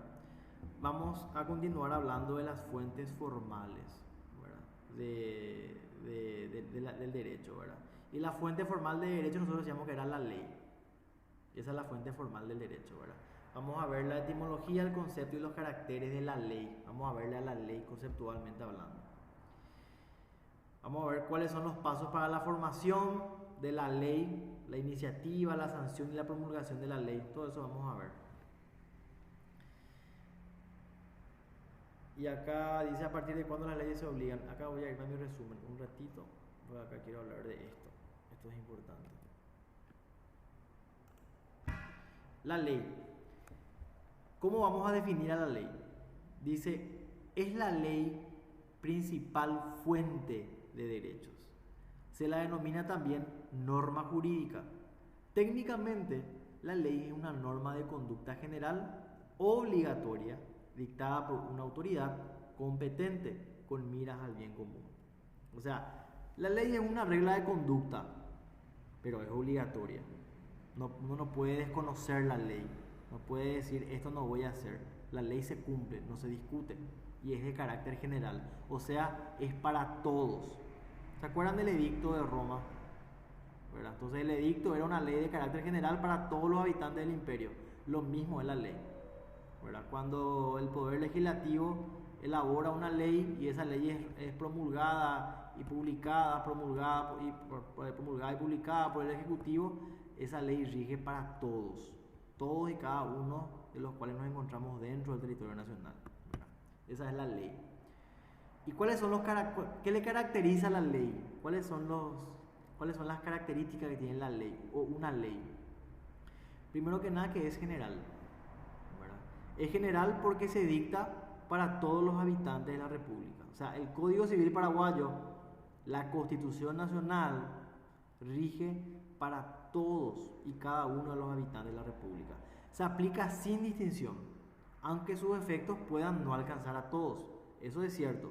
El efecto de la norma no puede alcanzar a todos, porque yo pregunto, ¿una criatura de 5 años puede celebrar un contrato? No puede. Entonces la ley no la alcanza. Es para él, pero no la alcanza, porque no tiene capacidad. Entonces, esa es una característica de la ley. La ley es general.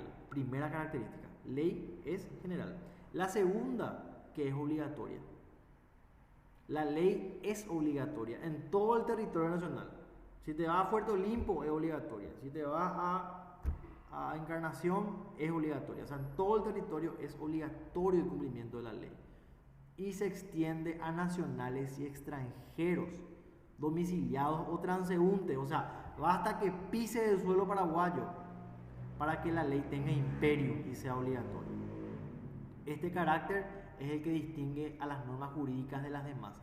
Claro, nosotros hablamos de normas morales en la unidad anterior, ¿verdad? Y de las normas jurídicas, ¿verdad? La norma moral es una norma que no es coercible, no es obligatoria, ¿verdad? Pero la norma jurídica sí. Mediante el Estado, ¿verdad? Mediante la fuerza del Estado, las normas se pueden aplicar, por supuesto. Existen estamentos judiciales para que la ley sea aplicada si es que no es acatada. Entonces la ley es obligatoria, ¿verdad? Esa es la segunda característica. La primera es general, la segunda es obligatoria, la tercera es coercible.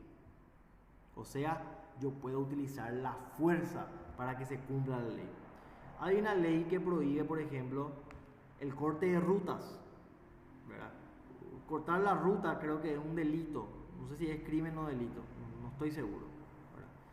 Pero es una disposición que prohíbe cerrar el tránsito, por ejemplo. Yo no me puedo ir a parar ahora frente a Aviadores del Chaco y hacer una manifestación y parar el tránsito. Eventualmente va a venir la policía y me va a dar un cachiporrazo, me va a quitar de ahí, ¿verdad? Porque la ley les faculta a ellos a usar la fuerza en cumplimiento de la ley. La ley dice, Suazo no puede cortar el tránsito. Si Suazo corta el tránsito, ñemosé, ¿verdad? Va a salir.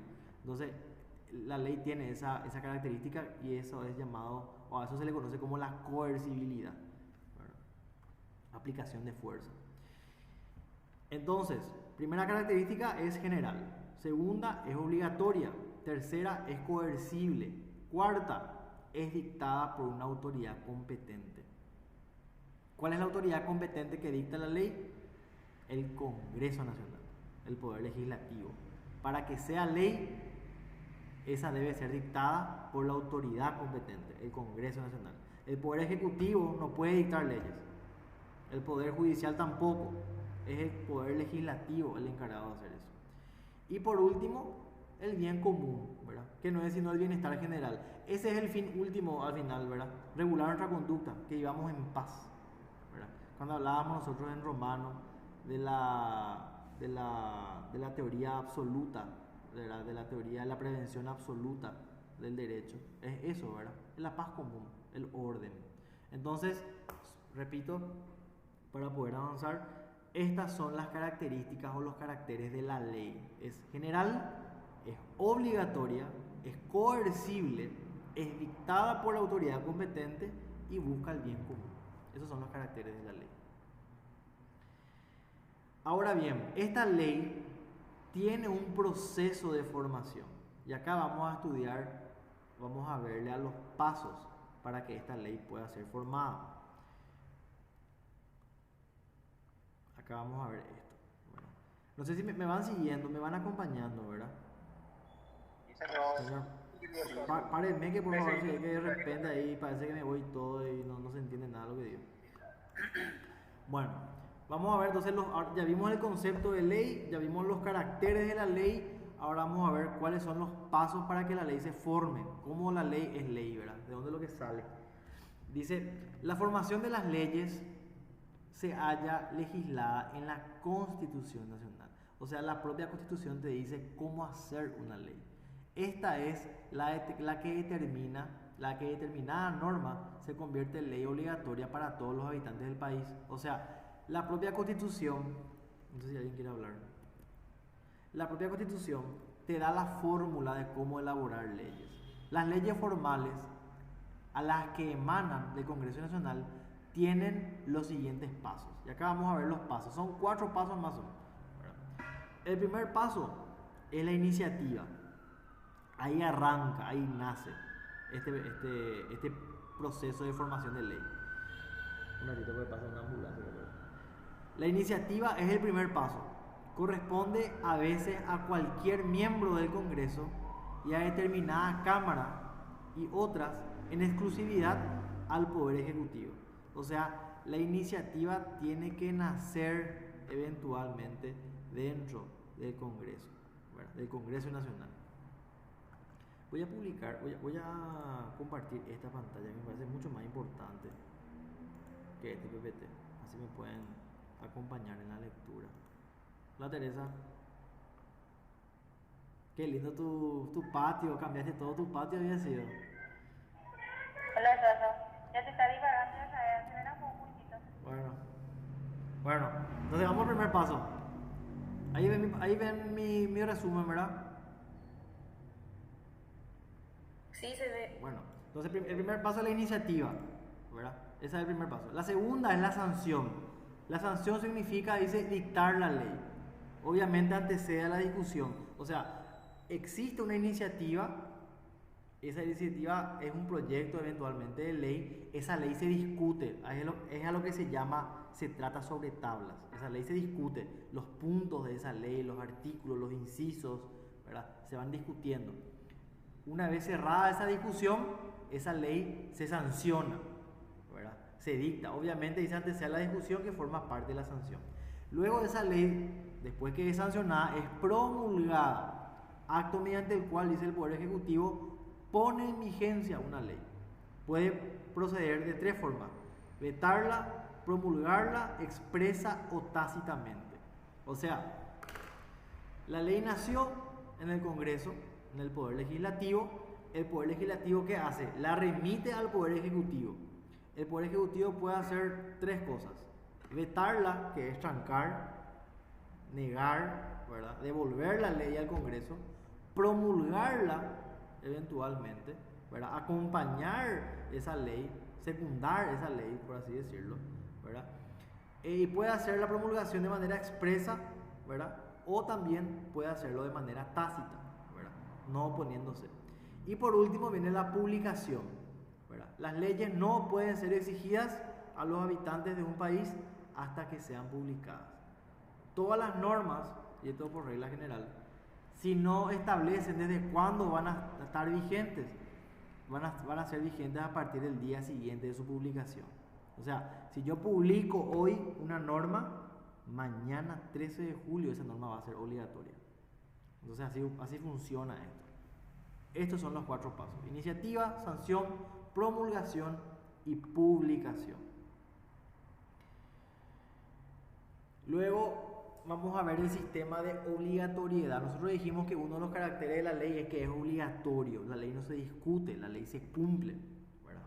Y acá hablamos de 3 sistemas: el sistema uniforme, el sistema proporcional y el sistema mixto. El sistema uniforme, dice, es aquel en que las leyes entran a regir en todo el territorio nacional, tanto en la capital como en el interior. Ese es el sistema uniforme. O sea, ¿por qué uniforme? Porque al mismo tiempo entra a regir la ley en todo el territorio nacional. Después está el sistema proporcional, ¿verdad? Que dice, entran a regir proporcionalmente a la distancia que se encuentran las personas de la capital. Y van a preguntar, ¿y por qué pasa eso? Lo que pasa es que antes pues no había auto, no había internet, no había nada. Entonces la ley iba entrando en vigencia, creo que era un día a razón de cada 100 kilómetros, no recuerdo la proporción, ¿verdad? Entonces, por cada 100 kilómetros, creo que era por cada 1000 kilómetros, no recuerdo la distancia, la ley entraba en vigor un día después. O sea, si la ley entró en vigor en Asunción, hoy, 12 de julio, una localidad que está a 500 kilómetros eventualmente de Asunción, esa misma ley va a entrar en vigor 5 días después, por ejemplo, ¿verdad?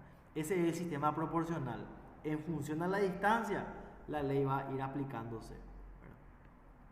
Y el sistema mixto es una combinación de los dos anteriores. Las leyes son obligatorias de la capital al día siguiente de su publicación y en el interior 8 días después. Este sistema, el tercer sistema, era establecido por el Código de Vélez-Sarsfield. Pero ¿cuál es el sistema que usamos nosotros hoy? Es el sistema uniforme. O sea, la ley inmediatamente es exigible, es obligatoria, ¿verdad?, al día siguiente de su publicación en todo el territorio nacional, sin importar la distancia. Dice el sistema adoptado por nuestro código, artículo 1: las leyes son obligatorias en todo el territorio de la República desde el primer día siguiente de su publicación. Si la profesora pone desde su promulgación, está mal. Acá el término correcto es publicación. O desde el día que ellas determinen, porque la propia ley también puede decir desde cuándo va a ser de cumplimiento obligatorio. La propia ley puede establecer eso. Si no dice nada, aplica desde el día siguiente la obligatoriedad, desde el día siguiente de su publicación. ¿Desde el día siguiente de la publicación ahora? Sí, señor, así mismo. Día siguiente de la publicación, no es promulgación. Eso es importante que sepan, porque si la persona le mete ahí un verdadero falso, esto puede ser cáscara de banana. Luego vamos a hablar de la ignorancia de las leyes. Dice, las leyes son obligatorias desde el momento de su publicación, como vimos recién. Nadie podrá alegar desconocer la misma. Error de hecho que es básicamente la noción equivocada que se tiene sobre las cosas, ni el error de derecho, aunque este último es admisible excepcionalmente siempre que esté previsto en la misma ley. Esto se parece más o menos a lo que dice el Código Penal, ¿verdad? ¿Se acuerdan ustedes del error de prohibición? Pero no voy a entrar ahí, ¿verdad? Pero lo que la regla general es que yo no puedo decir, yo no sabía que eso no se podía hacer, o yo no sabía que la ley establecía eso. Yo no puedo alegar la ignorancia de la ley, no puedo desconocer la ley. Esa es la regla. Excepcionalmente se puede admitir el error de derecho. El error de derecho es que vos no conocías la norma, ¿verdad? Pero bajo determinados casos, y la ley, esa ley propiamente tiene que admitir o tiene excepcionalmente el desconocimiento de la misma norma. O sea, si no está previsto en eso, entonces no se puede alegar eventualmente error de derecho o la ignorancia de la norma, ¿verdad? Eso en cuanto a la ignorancia de las leyes. La regla es que no se puede admitir. No puedo decir, no sabía que eso estaba establecido. Y en cuanto a la derogación, ¿qué es derogar? Derogar es pasar a retiro una ley. Bueno, una ley cuando deja de estar vigente, esa es la derogación. Las leyes no se dictan para que tengan vigencia permanente, o sea, no hay leyes perpetuas. Son sancionadas para durar el periodo de tiempo dentro del cual sean útiles a los fines para los cuales han sido dictadas. Nuestro código, nuestro artículo 7, habla de la derogación de las leyes, preceptuando que las leyes no pueden ser expresas en todo o en parte, sino por otras leyes que las pueden derogar expresa o tácitamente, y estas a su vez pueden ser derogadas de manera total o parcial. O sea, nos está dando la fórmula mediante la cual nosotros podemos pasar a retiro una norma. Lo puedo hacer de dos maneras: de manera expresa o de manera tácita. ¿Cómo lo hago de manera expresa? Cuando la propia ley dice que esa ley deroga a los artículos tanto y tanto y tanto. Entonces, esa es una forma expresa de derogar una ley anterior, ¿verdad? Y la forma tácita de derogar una ley es cuando la ley más nueva, por así decirlo, es contraria a la ley anterior.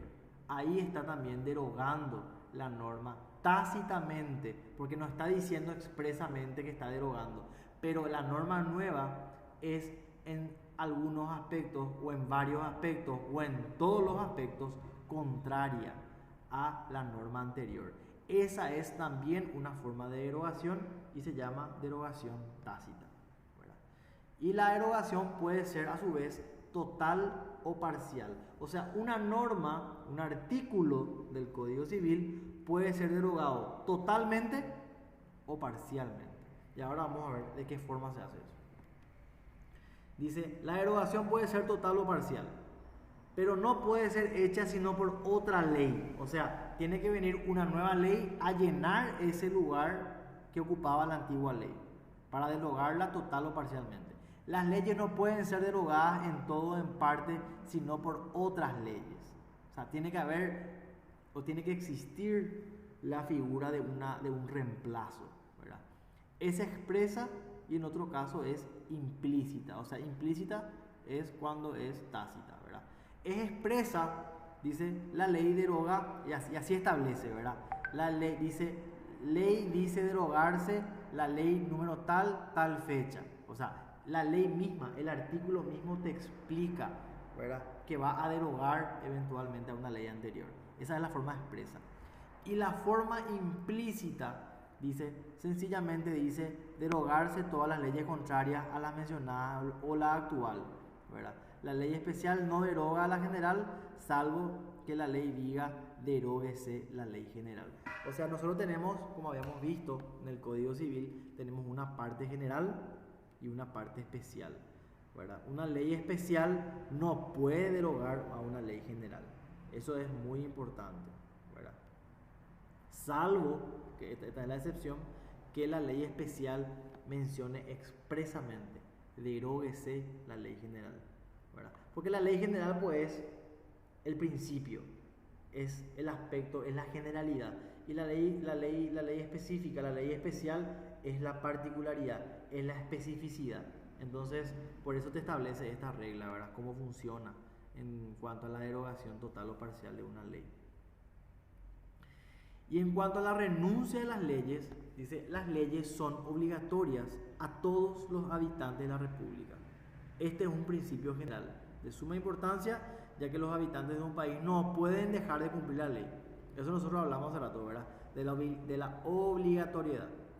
Sin embargo, en el artículo 10 del Código Civil establece, dice, la renuncia general de las leyes no produce efecto alguno, pero podrán renunciarse los derechos conferidos por ellas, con tal de que solo miren el interés individual y que no esté prohibida su renuncia. O sea, uno eventualmente por regla no puede renunciar a la ley, ¿verdad? Lo que puede renunciar es a los efectos o a los derechos que te da esa ley. A eso sí puedes renunciar eventualmente, pero siempre mirando tu propio interés individual, ¿verdad? Y siempre que no esté prohibido renunciar a esa ley. Pero la regla es esa, ¿verdad? No se puede renunciar a la ley. La ley es de cumplimiento obligatorio. Y luego vamos a la condición. Dice, la condición es que no esté prohibida. Una disposición del Código Civil establece que el vendedor responde de los vicios que tenga la cosa vendida, pero las partes pueden convenir que así lo sea. O sea, recuerdan que nosotros habíamos hablado de actos jurídicos, ¿verdad? En derecho romano principalmente. Y nosotros habíamos hablado que los actos jurídicos tienen elementos naturales, tienen elementos accidentales y tienen elementos esenciales, ¿verdad?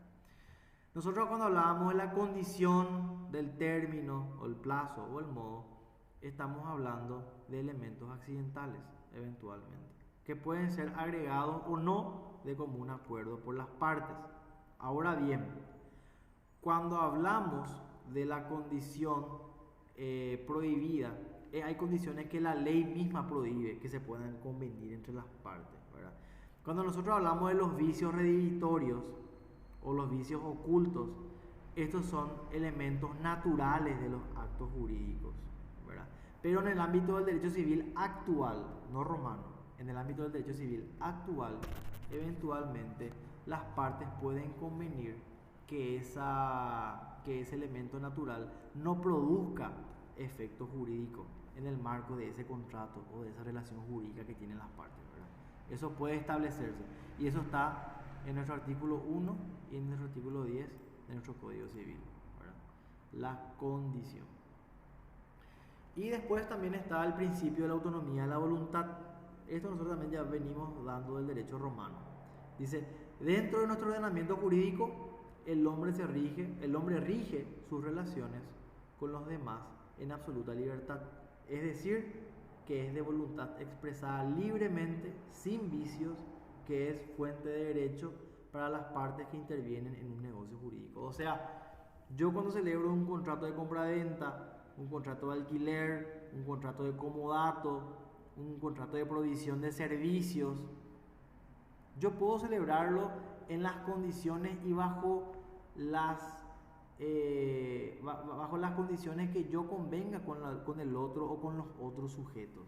La ley me da una autonomía o le da una entidad especial a la voluntad, ¿verdad? Que puede tener o que puede equipararse eventualmente a una ley. O sea, el acuerdo de voluntades tiene rango de ley, es exigible. Si yo convení con mi inquilina en el contrato de alquiler que ella me va a pagar del 1 al 10 de cada mes y no me paga, entonces yo puedo exigirle a ella teniendo como base el acuerdo de voluntades que expresamos nosotros en un contrato de alquiler. Entonces le digo, mira, nosotros expresamos en el artículo 1 o en el artículo 10 de este contrato de alquiler de que vos me vas a pagar el 1 al 10 de cada mes y no me estás pagando. Entonces, basándome en este acuerdo previo, yo te reclamo judicialmente que me pagues el alquiler. En eso se basa, en eso se sienta la autonomía de la voluntad. Le da un rango de ley al acuerdo de voluntades, ¿verdad? Le da una autonomía. Cuando no existen en juego más que las vinculaciones particulares, cuando el tema que se negocia o se debate no es sino del ámbito exclusivo de los afectados, El individuo tiene plena libertad para regir su conducta dentro de los marcos que el derecho como lineamiento general traza. El principio de la autonomía de la voluntad domina incontestablemente todo nuestro derecho y le imprime un sentido esencialmente liberal, pero este principio no es omnímodo y cede ante el orden público y las buenas costumbres. O sea, no es que yo puedo celebrar un acuerdo de voluntades con Matías y ese acuerdo de voluntades está fuera de la ley o es ilícito. O sea, yo no le puedo contratar a Matías para que le mate a Freddy. Y si es que Matías no le mata a Freddy, yo le demando a Matías por incumplimiento de contrato. No, porque lo que celebramos en un acuerdo de voluntad es ilícito. Está por fuera de lo que establece la norma, el orden público, las buenas costumbres. Entonces, la autonomía de la voluntad también tiene un límite. Y ese límite es la norma misma, ¿verdad? O sea, hay una limitación para el ejercicio de la voluntad. Justamente acá hablamos de eso, ¿verdad? Del orden público y de las buenas costumbres. El orden público resulta un conjunto de principios sociales, políticos, económicos, morales, a los cuales una sociedad se considera estrechamente vinculada la existencia de conservación de su organización. O sea, la sociedad necesita un orden para vivir, para subsistir, para mantenerse. Entonces uno no puede romper ese orden público, y si uno lo rompe en el marco de un acuerdo de voluntades, ese acuerdo de voluntades no puede ser exigible porque se da por fuera de lo que conocemos como orden público. Por ejemplo, dice, la separación de los distintos poderes que ejerce el gobierno, la libertad individual, la propiedad privada. Estas son nociones de orden público, ¿verdad? Y yo no puedo celebrar un acuerdo de voluntad que altere este tipo de nociones de orden público, ¿verdad? Luego tenemos las buenas costumbres. Se entiende todo aquello que está de acuerdo con las ideas morales, no ideas jurídicas, predominantes en una sociedad, es decir, las ideas que son aceptadas por la generalidad de los individuos. Entonces, todo acuerdo de voluntades o todo contrato que yo celebre o que quede perfeccionado por la voluntad de los sujetos va a estar regido por esto, por el orden público y por las buenas costumbres. Y hablando de costumbres, vamos a mirarnos la costumbre un poco, ¿verdad? Acuérdense que en Roma la costumbre fue una fuente del derecho, ¿verdad? El mores maiorum, el mos, ¿se acuerdan de eso? En la monarquía. Dice, la costumbre es sin duda la primera y la más antigua de las fuentes del derecho, el mos en Roma. Ella se ha ido cambiando con el correr de los años hasta quedar reducida a una mínima expresión. Hoy en día, donde el precoicismo legislativo llega a desbordar todos los límites. Precoicismo creo que habla, o precioicismo, ¿verdad? Habla de que la norma emana de un poder específico, ¿verdad? O sea, del poder legislativo, de otro lado no. Entonces la costumbre ya pasa a un último plano actualmente. La costumbre se forma con la repetición constante de ciertas pautas, ¿verdad?, de comportamiento similar. Es algo, podemos decir, ¿verdad?, que una norma se convierte, o sea, un derecho puede nacer a partir de una costumbre, ¿verdad? Tenemos, por ejemplo, a ver, ¿qué nos puede servir de ejemplo, ¿verdad? Hay normas morales, por ejemplo, ¿verdad? El saludo, ¿verdad? De hecho que no está expresado una norma, ¿verdad?, que si no saludas es un delito, un crimen, o vas a ser castigado o es punible. No, pero podemos decir que saludar, ¿verdad?, es una norma moral que es dada por la costumbre. O sea, hay una costumbre, una repetición, ¿verdad?, de las personas que al llegar a un lugar saludan, ¿verdad? Y no ejercer o no respetar esa norma moral, ¿verdad?, esa norma fáctica, por así decirlo, de saludar, deviene un poco en una consecuencia, ¿verdad? Hay una suerte de castigo que no es jurídico, pero sí hay una consecuencia, ¿verdad?, que vas a ser tratado como un maleducado, por ejemplo, ¿verdad? O sea, hay un castigo moral para el incumplimiento de esa costumbre, ¿verdad? Quiero dar más un ejemplo para que vean la importancia que tiene la costumbre, ¿verdad? La costumbre consta de dos elementos, uno objetivo y otro subjetivo. El primero está determinado por los hechos que hacen que ella se manifieste externamente. Se da cuando reúnen tres requisitos: uniformidad, generalidad y durabilidad. O sea, cuando saludamos, ¿verdad? Todos los seres humanos saludamos generalmente cuando llegamos a un lugar y esa conducta persiste en el tiempo. Eso es costumbre.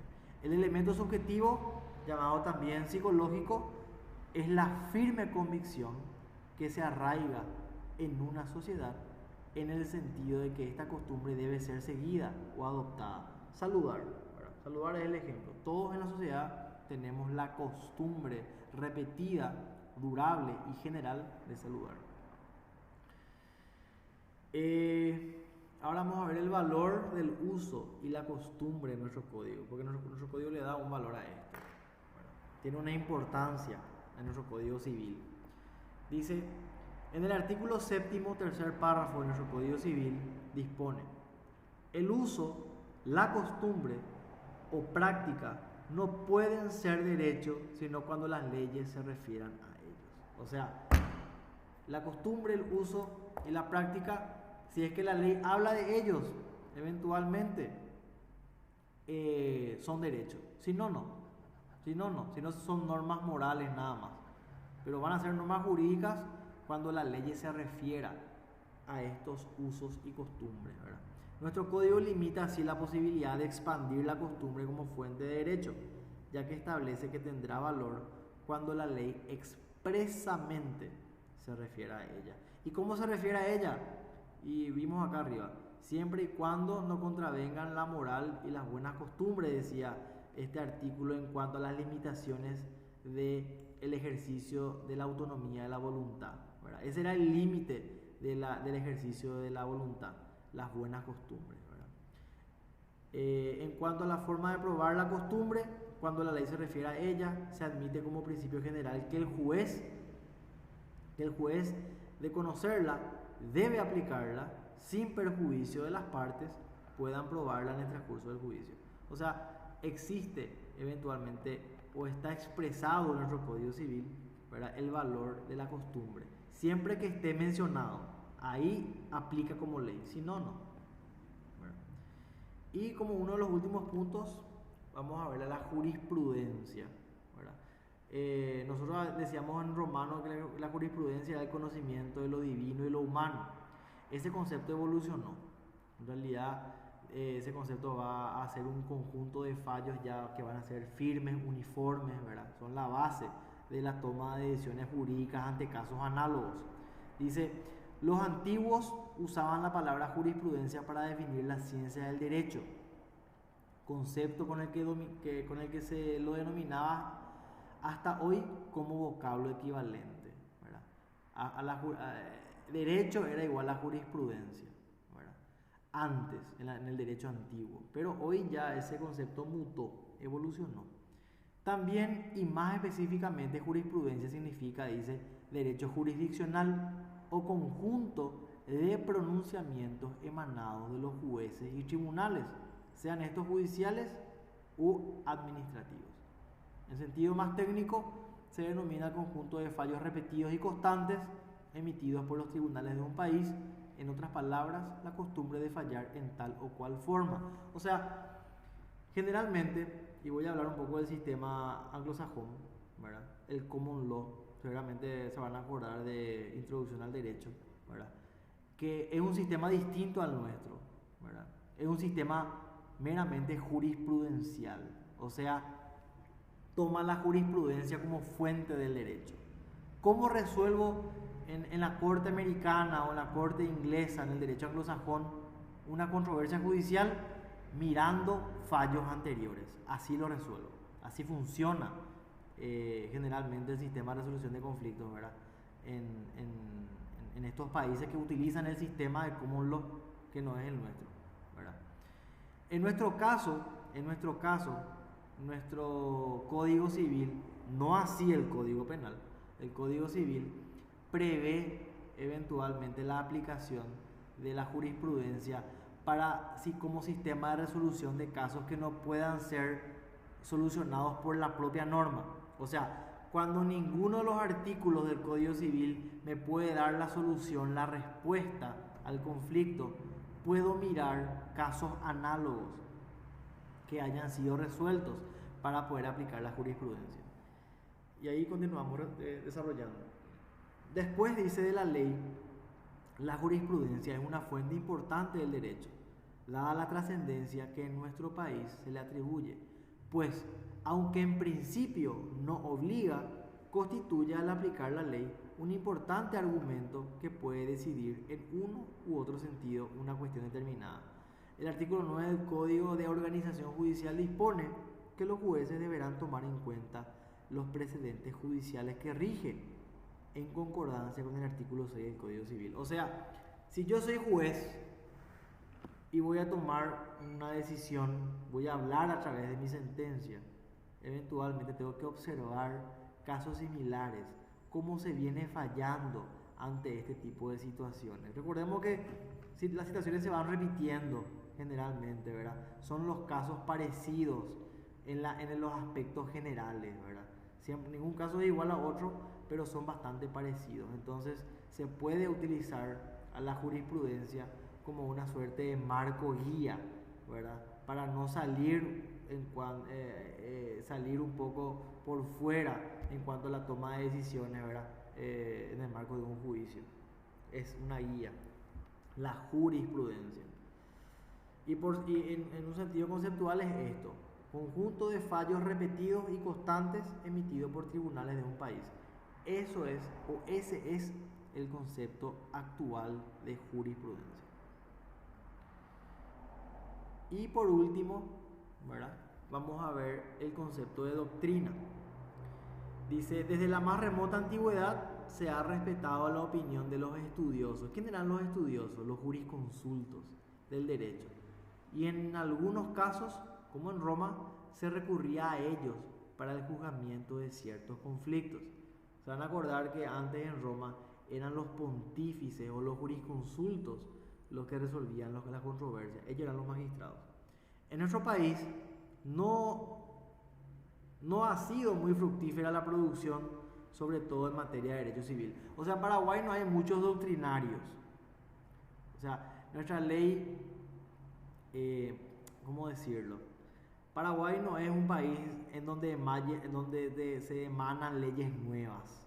Paraguay no tiene mucha cultura jurídica, ¿verdad? No así, y les invito a que lean, ¿verdad?, la historia del derecho alemán, el derecho francés, ¿verdad? De ahí sale el derecho italiano, ahí sale la norma, de ahí emana, y después todos los otros países copiamos lo que ellos hacen, ¿verdad? Entonces, ahí sí existe cultura jurídica, ahí sí existen los grandes jurisconsultos, ¿verdad? Gente que estudia la conducta humana y la va regulando a través de la doctrina con los principios del derecho y crea normas, ¿verdad? Esos son los jurisconsultos, ¿verdad? Son los conocedores del derecho. Nosotros no. Nosotros realmente acá los legisladores ven qué se hace acá al lado y copian y ya está, ¿verdad? No hay mucha tarea creativa en materia jurídica. Y nada, esas son las unidades que quería desarrollar hoy, ¿verdad? No sé si tienen preguntas, dudas, hay algo de repente que no quedó claro, en lo que no se ahondó bien. Si quieren, pueden preguntar y yo les escucho, ¿verdad? De mi parte, excelente. Sí, se entendió, se llegó.